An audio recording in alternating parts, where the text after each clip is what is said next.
മക്കളെ, സ്നേഹാവസാണ് ഹിന്ദിയാണ് എടുക്കുന്നത്. വരൂ നമുക്ക് കുറച്ചു നേരം ഹിന്ദി പഠിക്കാം. അപ്പൊ നമ്മുടെ ഓണം എക്സാം ഒക്കെ അടുത്തെത്താറായിട്ടുണ്ട്.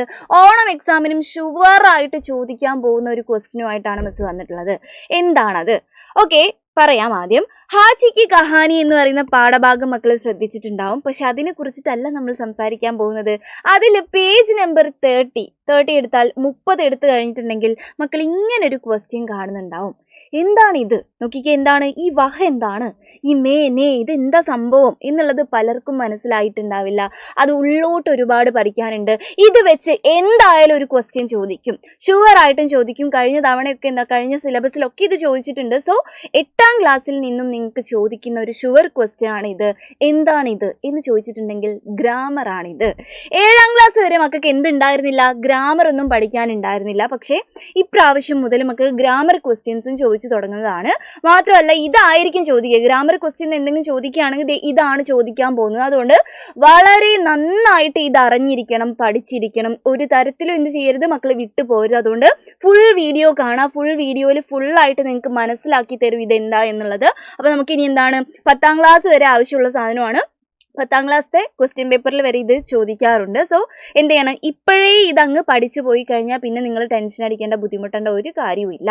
ഓക്കെ, ഗ്രാമറിൽ ഏത് ഭാഗമാണ് നമ്മൾ പഠിക്കാൻ പോകുന്നത്? ഓക്കെ, ഈ വഹ് എന്നൊക്കെ പറഞ്ഞാൽ എന്താണ് എന്നൊക്കെയുള്ള ഡൗട്ടായിരിക്കും മക്കൾക്ക് ഉണ്ടാവുക. അതൊക്കെ നമുക്ക് ക്ലിയർ ആക്കാം. ഓക്കെ, സർവനാമാണ് എന്തെന്ന് പറയുന്നത് ഈ വഹ് എന്നൊക്കെ പറയുന്നത്.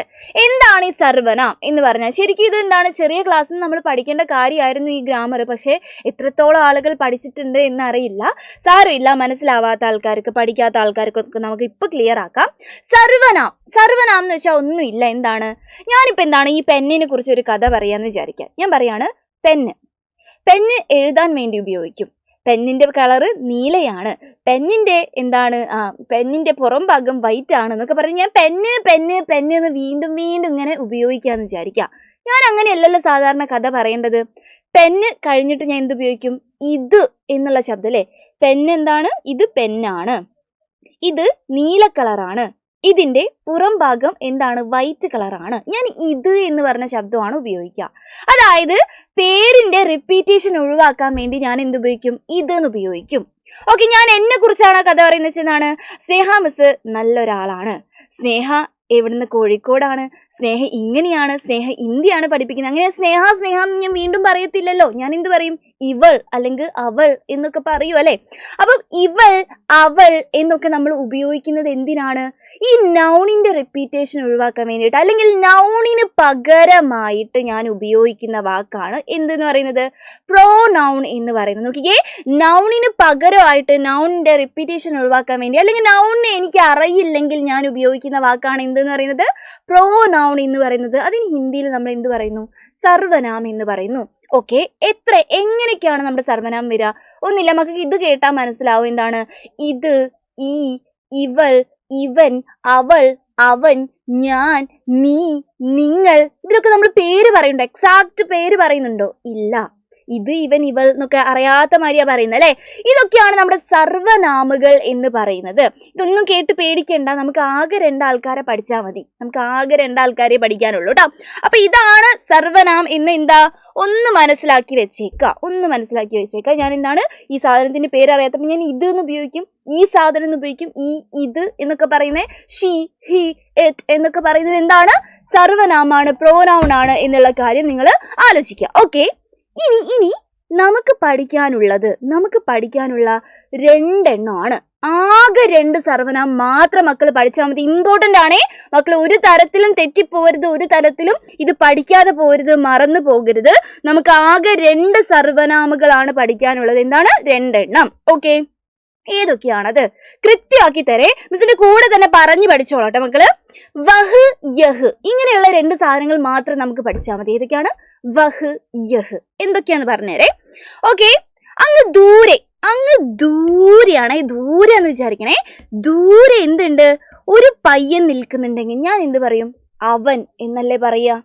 അതേപോലെ ദൂരെ ഒരു പെൺകുട്ടി നിൽക്കുന്നുണ്ടെങ്കിൽ ഞാൻ എന്ത് പറയും? അവൾ എന്നാണ് പറയാ. അങ്ങ് ദൂരെ ഒരു സാധനം ഉണ്ടെങ്കിൽ ഞാൻ എന്ത് പറയും? അത് എന്നാണ് പറയാ. നോക്ക, അവൾ, അവൻ, അത്, ആ.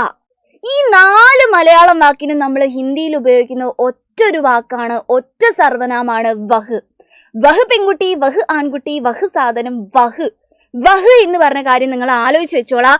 അത് ദൂരെയുള്ള സാധനങ്ങൾക്കും ദൂരെയുള്ള ആളുകൾക്കും വേണ്ടി നമ്മൾ പ്രയോഗിക്കുന്ന സർവനാമാണ്, പ്രോനൗൺ ആണ് എന്നുള്ള കാര്യം ആലോചിക്കുക. ഓക്കെ, വഹ് എന്നുള്ളതാണ് ഉപയോഗിക്കുക അല്ലേ? വഹ് അവൻ, അവൾ, അത്, ആ. ഓക്കെ, കറക്റ്റ് ആയിട്ടുണ്ടേ. ഇതിന്റെ അർത്ഥം മാത്രം ഇപ്പൊ മക്കള് പഠിച്ചു വെക്കുക, അർത്ഥം മാത്രം പഠിച്ചാൽ മതി. ഓക്കെ, ഇനി നോക്കാം മക്കള്. ഇങ്ങ് അടുത്തൊരു പയ്യൻ നിൽക്കുന്നുണ്ട്, അടുത്താന്ന് വിചാരിക്കും കേട്ടോ. അടുത്തൊരു പയ്യൻ നിൽക്കുന്നുണ്ട്, ഞാൻ പറയുന്ന ഇവൻ എന്ന് പറയും അല്ലെ. അടുത്തൊരു പെൺകുട്ടി നിൽക്കുന്നുണ്ടെങ്കിൽ ഞാൻ എന്ത് പറയും? ദേ ഇവൾ എന്ന് പറയും.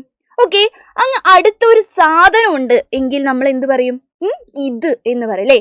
ഇവൻ, ഇവൾ, ഇത്, ഈ എന്നാണ് ഉപയോഗിക്കുക. അതിനെല്ലാത്തിനും കൂടി ഈ 4 വാക്കിനും ഇവൻ, ഇവൾ, ഇത്, ഈക്കൊക്കെ നമ്മൾ ഒറ്റ വാക്കാണ് ഹിന്ദിയിൽ ഉപയോഗിക്കുന്നത്. ഏതാണ്? യഹ് എന്ന് പറയുന്നതാണ്. യഹ് പെൺകുട്ടി, യഹ് ആൺകുട്ടി, യഹ് സാധനം, യഹ്. എന്താണ് അടുത്ത യഹ്? ദൂരെയുള്ളതിനൊക്കെ നമ്മൾ വഹ് എന്ന് പറയും എന്നുള്ള കാര്യം മാത്രം മക്കള് ആലോചിച്ചു വെക്കുക. ഈ 2 സർവനാമങ്ങൾ മക്കൾ മറന്നു പോകരുത്, വഹും യഹും. ഇനി ഇതെങ്ങനെ നമ്മുടെ എക്സാമിന് ചോദിക്കാൻ പോകുന്നത് എന്നുള്ളതാണ് അടുത്ത പറയാൻ പോകുന്നത്. ഓക്കെ, മനസ്സിലായല്ലോ? വഹും യഹും, വഹും യഹും മാറിപ്പോകരുത്, പഠിച്ചു വെച്ചോളാം കേട്ടോ. ഓക്കെ, അങ്ങനെയാണെങ്കിൽ മക്കള് നമ്മുടെ ക്വസ്റ്റ്യൻ നോക്കാം. നിങ്ങൾക്ക് വേണ്ടത് അവൾ, അവൻ എന്നൊന്നും അല്ല വേണ്ടത്. നിങ്ങൾക്ക് വേണ്ടത് അവനിൽ അല്ലെങ്കിൽ അവന്റെ എന്നൊക്കെയാണ് വേണ്ടത്. എങ്കിൽ നമ്മൾ വഹ് എന്ന് പറയുന്ന ശബ്ദമല്ല ഉപയോഗിക്കുക. നോക്കണേ, ശ്രദ്ധിച്ച് കേൾക്കണേ. അവൻ എന്നുള്ളതിന് നമ്മൾ എന്ത് ഉപയോഗിക്കും? വഹ് എന്ന് പറയും. ഓക്കെ, ഇൽ എന്നുള്ള ശബ്ദത്തിന് നമ്മൾ എന്ത് ഉപയോഗിക്കും? മേ എന്ന് ഉപയോഗിക്കും. നോക്ക, വഹ് പ്ലസ് മേ എന്നാണ് നമ്മൾ എന്തിനുപയോഗിക്കുക? അവനിൽ എന്ന് പറയാൻ വേണ്ടിയിട്ട്, അല്ലെങ്കിൽ അവന്റെ എന്ന് പറയാൻ വേണ്ടിയിട്ട്. അവൻ എന്നുള്ളതിന് നമ്മൾ എന്ത് പറയുന്നു? വഹ് എന്ന് പറയുന്നു. ന്റെ എന്നുള്ളതിന് എന്താണ്? നമ്മൾ ക എന്ന് പറയുന്ന ശബ്ദമാണ് ഉപയോഗിക്കുക. നോക്ക, ക എന്നുള്ള ശബ്ദമാണ് ഉപയോഗിക്കുക.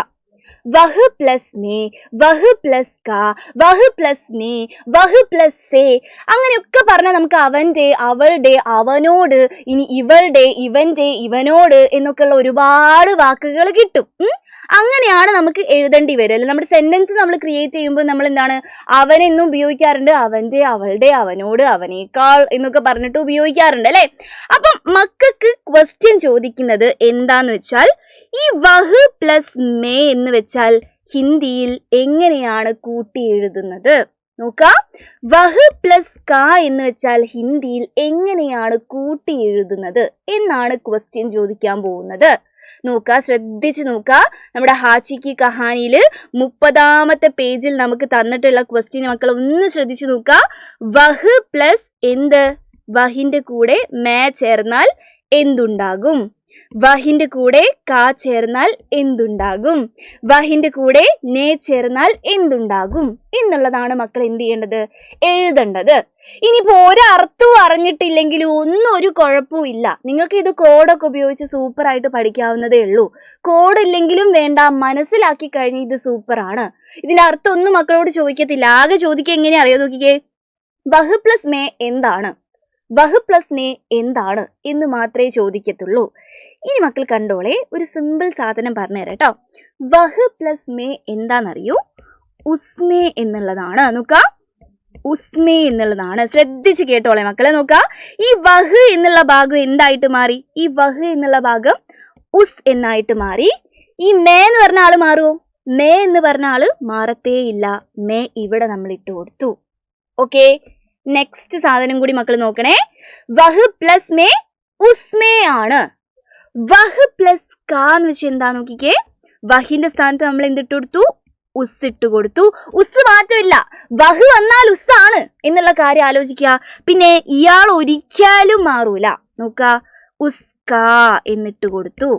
വഹ് പ്ലസ് മേ ഉസ്മേ, വഹ് പ്ലസ് ക ഉസ്ക, വഹ് പ്ലസ് തേങ്ങ പിന്നെന്താണ്? ഉസ് തേങ്ങ, വഹ് പ്ലസ് കൊരങ്ങൻ ഉസ് കൊരങ്ങൻ എന്നുള്ളതാവും. അതായത് ഇയാൾക്ക് ഒരു മാറ്റം ഉണ്ടാവില്ല. ഇത് ഇവിടുത്തെ ആളുണ്ടല്ലോ, ഇവിടുത്തെ ആള് അതേപോലെ തന്നെ നിൽക്കും, അപ്പുറത്തെ ആള് ഉസ് എന്നായിട്ട് മാറും. ഈ ഒരു വ്യത്യാസം മാത്രമേ ഉള്ളൂ. ക്വസ്റ്റ്യൻ പേപ്പറിൽ മക്കൾക്ക് വഹ് പ്ലസ് മേ, വഹ് പ്ലസ് എന്ത് ചോദിച്ചാലും എന്തായിരിക്കും?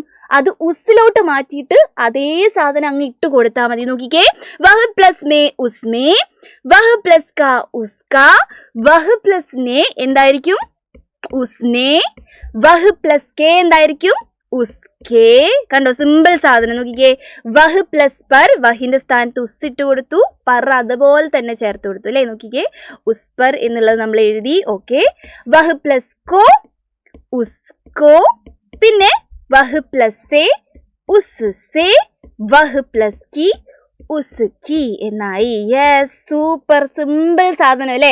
എക്സാമിന് ഇതാണ് ചോദിക്കുക. ഇനിയിപ്പോ നേരത്തെ മിസ് പറഞ്ഞ സർവനാമവും ആ സാറിനും അർത്ഥം ഒന്നും അറിഞ്ഞില്ലെങ്കിൽ ഇതങ്ങ് പഠിച്ചാൽ മതി. വഹിന്റെ സ്ഥാനത്ത് ഉസ്സിട്ട് കൊടുക്കുക, ഇപ്പുറത്ത് ആരാണോ ഉള്ളത് അയാൾ അങ്ങനെ തന്നെ കോപ്പി പേസ്റ്റ് ചെയ്ത് കൊടുക്കുക. ഓക്കെ, ഇതാണ് വഹ് എന്നുള്ളടത്ത് ഉസ്സാണ് ആയി മാറുക എന്നുള്ള കാര്യം ആലോചിക്കുക. ഒരു ആള് മാത്രം ഇവിടെ ഉണ്ടല്ലോ വേറൊരു പേരിലും കൂടി അറിയപ്പെടേ. ഈ കോക്കി ഒരു കൊമ്പുണ്ട്. ഇങ്ങനെ ആലോചിക്കുക, കോക്കി ഒരു കൊമ്പുണ്ട്, അവൻ വേറൊരു രീതിയിലും കൂടി അറിയപ്പെടും, കുറച്ച് സ്റ്റൈലിൽ അറിയപ്പെടും. ഇങ്ങനെ അറിയോ? ഉസ്സേ എന്നും കൂടി അറിയപ്പെടും. ഇത് മാത്രം എൻ്റെ മക്കൾ സെപ്പറേറ്റ് ആയിട്ട് പഠിക്കാം. ഉസ്കോ എന്നുള്ളത് ഉസേ എന്നും പറയാറുണ്ട്. ഉസേ ഉസേ അവന് എന്നുള്ളതാട്ടോ. ഉസേ എന്നുള്ളതും കൂടി അറിയപ്പെടാറുണ്ട്. എപ്പോഴും മക്കൾക്ക് മാറിപ്പോവാൻ ചാൻസ് ഉള്ള സാധനം ദേ ഇതും മാറിപ്പോവാൻ ചാൻസ് ഉണ്ട്. അതുകൊണ്ടാണ് മിസ് പറഞ്ഞത്, ഒന്ന് എടുത്തു പറഞ്ഞത്. എന്താണ്? വഹ് പ്ലസ് കോ ആണ് ഉസേ എന്ന് പറയുന്നത്. ഉസേ എന്നും പറയും, ഉസ്കോ എന്നും പറയും. ഇതൊന്നും എന്താണ്, നന്നായിട്ടൊരു ബോക്സിലൊക്കെ ഇട്ടിട്ട് എഴുതി വെച്ചോളാം. ഇത് ഇയാൾക്കൊരു കൊമ്പുണ്ട്, ഇയാൾ വേറെ തന്നെ പോലെയാണ് അറിയപ്പെടുക കേട്ടോ. ഓക്കെ, അപ്പം മക്കളോട് ഇങ്ങനെയൊക്കെ ക്വസ്റ്റ്യൻ ചോദിച്ചാൽ എന്ത് ചെയ്യാം? നിങ്ങൾക്ക് സൂപ്പർ ആയി ഇത് നോക്കിക്കേ. വഹ് പ്ലസ് കാ എന്തായിരിക്കും? ഉസ്ക ആയിരിക്കും. വഹ് പ്ലസ് നേ എന്തായിരിക്കും? ഉസ്നെ എന്നായിരിക്കും. വഹ് പ്ലസ് കെ എന്തായിരിക്കും? ഉസ്കെ എന്നായിരിക്കും. സിമ്പിൾ അല്ലേ, സൂപ്പർ അല്ലേ? വഹിന്റെ കൂടെ ഉസ് ചേർത്ത് കൊടുക്കാം. ഓക്കെ, മിസ് വഹ് മാത്രമല്ലല്ലോ നേരത്തെ പഠിപ്പിച്ചു തന്നത്, ഇയാളും കൂടി പഠിപ്പിച്ചു തന്നിട്ടുണ്ടല്ലോ. നമ്മുടെ എക്സാമിന് മക്കള് വഹ് മാത്രം പഠിച്ചാൽ പോരാ, യഹും കൂടി പഠിക്കണം. എന്ത് ചെയ്യണം? യഹും കൂടി പഠിച്ചാൽ മാത്രമല്ല, ചിലപ്പോൾ യഹും ചോദിക്കാൻ വേണ്ടി ചാൻസ് ഉണ്ട്. കഴിഞ്ഞ പ്രാവശ്യമൊക്കെ നമുക്ക് യഹും ചോദിച്ചിട്ടുണ്ട്. അതുകൊണ്ട് എന്ത് ചെയ്യാം, നമുക്ക് റിസ്ക് ഒന്നും എടുക്കണ്ട, വഹ് മാത്രം പഠിച്ചു പോകണ്ട, യഹും കൂടി പഠിച്ചു കളയാം. സിമ്പിളാണ് കേട്ടോ. വഹ് ഉസ്സായിട്ടാണ് മാറുക എന്ന് നമുക്കൊക്കെ അറിയാം. അങ്ങനെയാണെങ്കിൽ യഹ് എന്തായിട്ട് മാറുന്നറിയോ? ദേ ഇസ്സായിട്ട് മാറും. എസ് എന്ന് പറയുന്ന വാക്കായിട്ടാണ് മാറുക. ശ്രദ്ധിച്ച് കേട്ടോളാം. യഹ് പ്ലസ് മേ എന്തായിരിക്കും? നോക്കിക്കേ, യഹിന്റെ സ്ഥാനത്ത് നമ്മൾ എന്തിട്ട് കൊടുത്തു? ഇസ് ഇട്ട് കൊടുത്തു. മേ മാറൂ. അവിടെ കൊരങ്ങനാണെങ്കിൽ കൊരങ്ങൻ ഇപ്പുറത്തായിട്ട് എഴുതണം, വത്തക്കയാണെങ്കിൽ വത്തക്ക എന്ന് എഴുതണം, സാനിറ്റൈസർ ആണെങ്കിൽ സാനിറ്റൈസർ എന്ന് എഴുതണം, മേ ആണെങ്കിൽ മേന്ന് എഴുതണം, നേ ആണെങ്കിൽ നെയ്ന്ന് എഴുതണം, കോ ആണെങ്കിൽ കോ എഴുതണം. അയാൾ മാറേ ഇല്ല, നമുക്കൊക്കെ അറിയില്ലേ. അപ്പൊ നോക്കിക്കേ, ഇസ്മേം ആണ്. Okay, yes. ഇനി യഹ് പ്ലസ് കാ എന്തായിരിക്കും? ഇസ്ക ആണ്. ഓക്കെ, സിമ്പിൾ സാധനമാണ് അല്ലേ. പിന്നെ എന്താണ്? യഹ് പ്ലസ് നേ എന്തായിരിക്കും? അപ്പം യഹിന്റെ സ്ഥാനത്ത് ഇസ് ഇട്ട് കൊടുക്കുന്നു, നേ ഇട്ട് കൊടുക്കുന്നു, ഇസ്തേ എന്നായി. ഇനി യഹ് പ്ലസ് കെ ആണെങ്കിലോ ഇസ്കേ എന്നായി. ഓക്കെ, ഇത്രയും കാര്യങ്ങൾ മിസ് എഴുതി നോക്കിക്കേ. ഇതും കൂടി എഴുതി തരാം. യഹ് പ്ലസ് പർ എന്തായിരിക്കും? ഇസ്പർ എന്നായിരിക്കും. ഈ 3 ആൾക്കാരും ഉണ്ടല്ലോ, നിങ്ങളാണ് എനിക്ക് നമ്മുടെ കമന്റ് ബോക്സിൽ എഴുതി തരേണ്ടത് എന്തൊക്കെയായിരിക്കും എന്നുള്ളത് കേട്ടോ. യഹ് പ്ലസ് കോ എന്തായിരിക്കും? കോക്ക് കൊമ്പുള്ള കാര്യം ആലോചിക്കണം കേട്ടോ. പിന്നെ യഹ് പ്ലസ് സേ എന്തായിരിക്കും? യഹ് പ്ലസ് കി എന്തായിരിക്കും എന്നുള്ളത് എൻ്റെ മക്കളാണ് എഴുതേണ്ടത്. നമ്മുടെ കമന്റ് ബോക്സിൽ എഴുതുക. നിർബന്ധമായിട്ടും പഠിക്കണം, ഷുവർ ആയിട്ടും പഠിക്കണം. സിമ്പിൾ സാധനം കേട്ടോ. ഓക്കെ, യഹ് എന്ന് പറഞ്ഞാലും വഹ് എന്ന് പറഞ്ഞാലും സർവനാമാണ് എന്നുള്ള കാര്യം ആലോചിക്കുക. ചിലപ്പോൾ എങ്ങനെ ക്വസ്റ്റ്യൻ വരുന്നറിയോ? ക്വസ്റ്റ്യൻ വരുന്ന ഒരു രീതി മിസ് പറയാം. അതായത് മക്കൾക്ക് എന്ത് തന്നു? ഉസ്മേ എന്ന് തന്നു എന്ന് വിചാരിക്കുക. ഉസ്മേ എന്ന് തന്നു. എന്നിട്ട് മക്കളോട് ക്വസ്റ്റ്യൻ ചോദിക്കുകയാണ്, എന്ത്? ഇതില് ഉള്ള സർവനാം ഏതാണ് എന്ന് ചോദിച്ചു. എന്നിട്ട് ഓപ്ഷൻ എ വഹ് തന്നു, ഓപ്ഷൻ ബി യഹ് തന്നു, ഓപ്ഷൻ സി എന്ത് തന്നു? വേ തന്നു, ഓപ്ഷൻ ഡി യേ തന്നു. നിങ്ങൾ തെറ്റിക്കോ? ഇല്ല, നിങ്ങൾക്കറിയാം ഉസ് എന്ന് വെച്ചാൽ ഉസ് എവിടൊക്കെ കണ്ടോ ഉസിന്റെ കൂടെ വഹ് മാത്രമേ വരുള്ളൂ. എന്താണ്? ഉസിന്റെ കൂടെ വഹ് മാത്രമേ വരുള്ളൂ. നിങ്ങളെ തെറ്റിക്കാൻ വേണ്ടി പല സാധനങ്ങളും തരും ക്വസ്റ്റ്യൻ പേപ്പറിൽ. പക്ഷെ നിങ്ങൾ തെറ്റാൻ പാടുണ്ടോ? നിങ്ങൾക്ക് തെറ്റാൻ പാടില്ല. എന്ത് മാത്രമേ എഴുതാവൂ? ഉസ് എന്ന് കണ്ടു കഴിഞ്ഞാൽ കണ്ണും പൂട്ടി എഴുതുക വഹാണ്. ഓക്കെ, ഇനി എന്റെ മക്കൾ നോക്കുക, ശ്രദ്ധിച്ചോളാം. ഉസിന്റെ കൂടെ ആര് മാത്രമേ വരുള്ളൂ? വഹ് മാത്രമേ വരുള്ളൂ. ഇസിന്റെ കൂടെ ആര് മാത്രമേ വരുള്ളൂ? യഹ് മാത്രമേ വരുള്ളൂ. അതായത് നമുക്ക് മലയാളത്തിൽ പാട്ട് പോലെ ഒന്ന് മക്കൾ പഠിച്ചോളാം. ഉസ വഹ, ഇസ വഹ. നോക്ക ഇസ യഹ. ഈ സാധനം ഉണ്ടല്ലോ ഒന്ന് പഠിക്കാം. ഉസ വഹ ഇസ യഹ, ഉസ വഹ ഇസ യഹ എന്നൊക്കെ പറഞ്ഞിട്ട് പാട്ട് പാടി അങ്ങ് പഠിക്കാം. അപ്പൊ നോക്കുക, ഇവിടെ എങ്ങനെ എന്ത് വന്നാലും മക്കൾക്ക് എന്താവില്ല, തെറ്റിപ്പോവത്തില്ല. ഉസിന്റെ കൂടെ വഹ് മാത്രമേ വരുള്ളൂ, ഇസിന്റെ കൂടെ യഹ് മാത്രമേ വരുള്ളൂ. നോക്ക, ഉസ വഹ ഇസ യഹ എന്നുള്ള ഈ ഒരു സാധനം എൻ്റെ മക്കൾ നന്നായിട്ട് പഠിച്ചു വെച്ചോളാം. ഇത് പിന്നെന്താണ്, ഈ സാധനം വന്നാൽ മക്കൾക്ക് തെറ്റിക്കേണ്ട ആവശ്യമില്ല. ഇവിടെ ഇയാള് തീരെ മാറൂല എന്ന് മക്കൾക്ക് അറിയാം അല്ലെ. ഇയാള് മാറില്ല, ആകെ മാറുന്ന ആളാരാണ്, യഹും വഹുവാണ്. യഹ് വന്നാൽ നമ്മൾ ഇസ് എഴുതും, വഹ് വന്നാൽ നമ്മൾ ഉസ് എഴുതും. ഓക്കെ, ഇങ്ങനൊരു ക്വസ്റ്റ്യൻ വന്നാ എൻ്റെ മക്കൾ ശരിയാക്കുമെന്ന് എനിക്കറിയാം. ഈ ഒരു വീഡിയോ കണ്ട ആൾക്കാർക്ക് ഇത് സൂപ്പറായിട്ട് മനസ്സിലായിട്ടുണ്ടാവും. എന്ത് ചെയ്യണം, നന്നായിട്ട് ഇത് പഠിച്ചോണം. എക്സാമിന് ഇത് എന്തായാലും ചോദിക്കും. അപ്പം എന്ത് ചെയ്യുക, നിങ്ങൾ ഷെയർ ചെയ്ത് കൊടുക്കേണ്ടവർക്കൊക്കെ ഷെയർ ചെയ്ത് കൊടുക്കുക. കാരണം എന്താണ്, ഈ ക്വസ്റ്റ്യൻ ഇങ്ങനെ വരുമോ, യഹ് വെച്ച് ചോദിക്കുമോ എന്നുള്ളതൊന്നും പലർക്കും അറിയുന്നുണ്ടാവില്ല. ഇത് കഴിഞ്ഞ പ്രാവശ്യമൊക്കെ ചോദിച്ചിട്ടുണ്ട്. അപ്പോൾ ഇപ്രാവശ്യം എന്താണ് ചോദിക്കാൻ ചാൻസ് ഉള്ളതുകൊണ്ടാണ് മിസ് ഇത് പറഞ്ഞു തന്നിട്ടുള്ളത്. പിന്നെ മറന്നു പോകേണ്ടത് ഈ ഒരു കാര്യം ഉണ്ടല്ലോ, മക്കൾ കമന്റ് ബോക്സിൽ എന്ത് ചെയ്യുക, ഒന്ന് പറഞ്ഞേക്കാം നിങ്ങൾക്ക് കിട്ടുന്നുണ്ടോ എന്ന് നോക്കാം കേട്ടോ. Okay, yes. അപ്പോൾ ഓണ പരീക്ഷകളൊക്കെ എന്തായാലും നന്നായിട്ട് എൻ്റെ മക്കൾ എഴുതിക്കോളാം. ഇതേപോലുള്ള കുഞ്ഞു കുഞ്ഞു കാര്യങ്ങളുമായിട്ട് മിസ് ഇനിയും വരുന്നതായിരിക്കും. Bye bye.